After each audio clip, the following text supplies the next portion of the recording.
so this should be working, and that is good.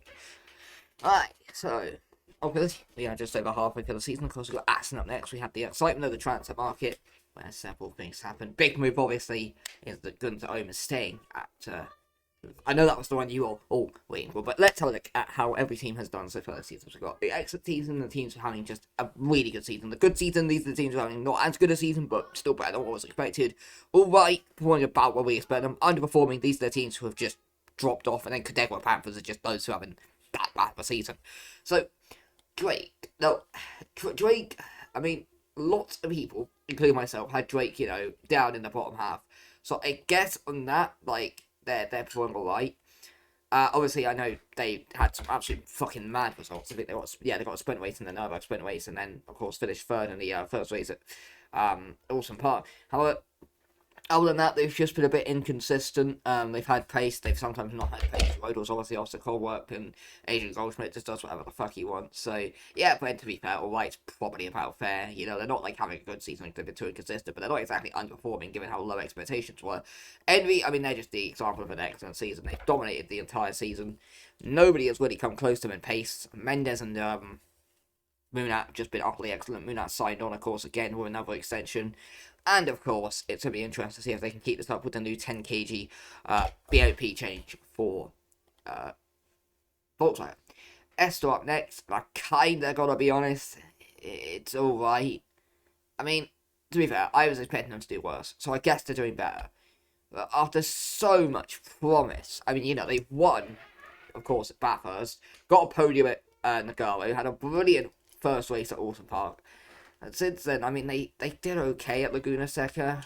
Just kind of shit the bed. They shit the bed at Monza. They had an awful Autumn Park sprint race. They weren't particularly great at Guangdong. Kind of going to be honest, they've been a bit too inconsistent for me to put them in good. Ironside now, I'm going to say underperforming. I expected Ironside this season to drop off with the Alpha. Obviously, I didn't expect the Alpha to drop off that bad. But even when you look at how they're doing in comparison to Cosworks, they're underperforming with the car, they're underperforming with the upgrades, they're underperforming with the drivers they have. They've just underperformed for whatever reason. I don't know whether it's down to Bjorn or R Factor being R Factor or the drivers just not being as good as before, but underperforming, I'd say. And Cosworks, I'd say this is a good season. To be honest, this might be a controversial opinion, but I'm putting my neck on the line here.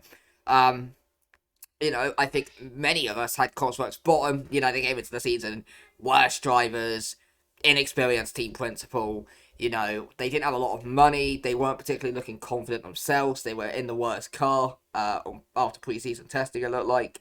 So, they've done really well. Of course, they won the sprint race. They had a brilliant Nürburgring. It hasn't really been as great since, but they've been picking up points when they've had the opportunity. They've been keeping their noses clean, get some points. They're what? Yeah, I just checked it now. They're they're about 30 points ahead of Project R in the relegation fight, which is good for them. I'd say good season. Peregrine up next, and again, I'm putting my neck on the line here, but I'm going to say good season. Peregrine took a massive gamble this season. We know Demi and Ty and Papanu, two of the quickest drivers in WTCL. On their day, those two are unbeatable. But what we didn't know was the Holden. And when you compare them to Project R, they've had an absolutely brilliant season. There's been highlights, of course, Demi and Ty's win in the sprint race at Alton Park. We've had podiums at both Spa and Nagano, a brilliant sprint first race at Monza. They had some decent, when they weren't blowing up, they did okay at Laguna Seca. It's been a very good season in comparison to that. They've had a good car, they've upgraded it, they've looked good, they've looked quick, they look consistent, they look a good midfield package, which, I mean, if we're talking about in comparison to my predictions, obviously they're underperforming, but most people didn't really have Peregrine up there in third. That was just me being on crack at the time. So yeah, Peregrine go in the good season category. Platinum up next, definitely. See, I wouldn't say Cadegua Panthers bad. I'd say underperforming. I expect Platinum to be in the midfield this season. I expected the Honda to drop off. I didn't expect it to drop off this hard, but I was kind of expecting them to be in the midfield with a couple of the other Hondas and, well, I was expecting them to be in the midfield like Esther, Tabergian, not Peregrine, Ironside, Sam, sounds, those kind of guys. In the end, that hasn't really transpired. Finishing, I mean, they had a really good, I say they, I mean, the Elixir had a really good Guangdong weekend, but other than that, I mean, they picked up a podium in Laguna Seca, which is fine. But other than that, Nikolai was very much underperformed. Elixir has been a bit hit and miss, and it's just not really clicked yet this season for Platinum. Pretoria up next, and I'm gonna say alright. I'm gonna say better than Esther. Look, Pretoria, I didn't really expect much from them this season, so actually, I'm gonna put them in good. Look, no, I'd say that boys right. Look, if Balogun hadn't blown up, this would be an excellent season for them. But Balogun, the reliability, just something hasn't quite been there on the reliability front.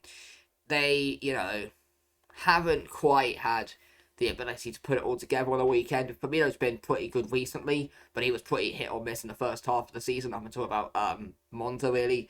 And Balogun, he just keeps blowing up from good positions, or he just bottles it himself, Balogun style. If they can get Firmino to stay consistent and Balogun to stop blowing up, it'll be an excellent season, but at the moment, gotta put it in good.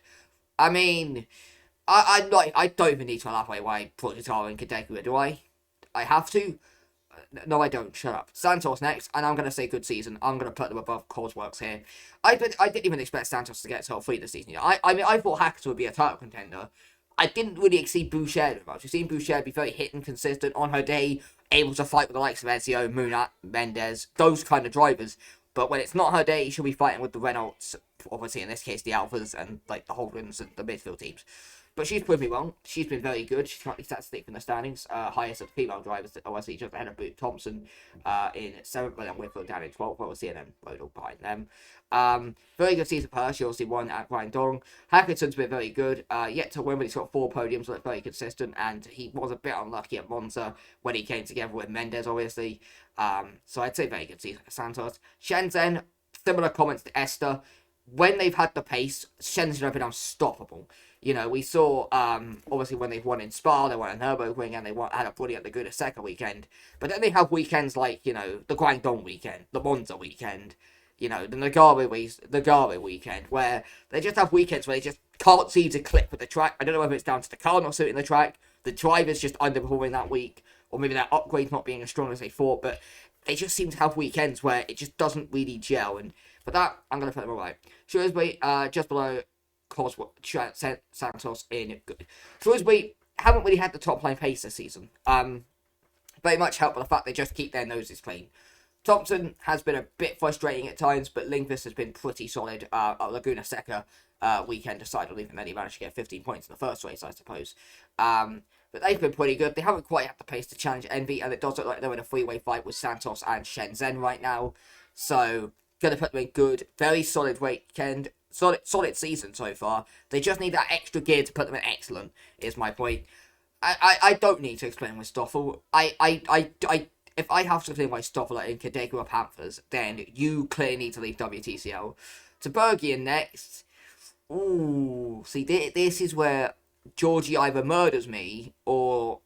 Ooh. See, I want to put him away. Because, other than an excellent weekend at Laguna Seca, when they've won, obviously, and they haven't really been that world class. So, on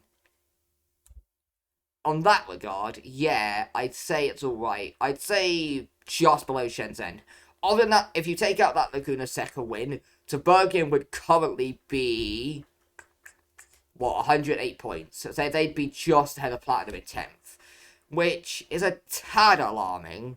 Although I suppose, yeah, Shenzhen have had pace. They're in the best car they've had, but it's their, on paper, bad drivers, an incompetent team principal, not really firing on the upgrades, but obviously I know they're changing that. They've just not really had the envy pace for whatever reason, but when they've had the pace, and that Volkswagen clicked, they are good. So that's how I'd rank it. Envy in the excellent season. Santos, Shrewsbury, Cosworks, Paraguay, and Pretoria, all in good. Shenzhen, Bergian, Esther, and Drake. I'd say Esther and Shenzhen, too inconsistent. Same with Bergian. Drake have just been a bit hit. In fact, to be fair, this is more not all right. This is just inconsistent, really. Ironside and Platinum underperforming, and then Project R and stuff on Cadegua. Thank you for watching, and goodbye.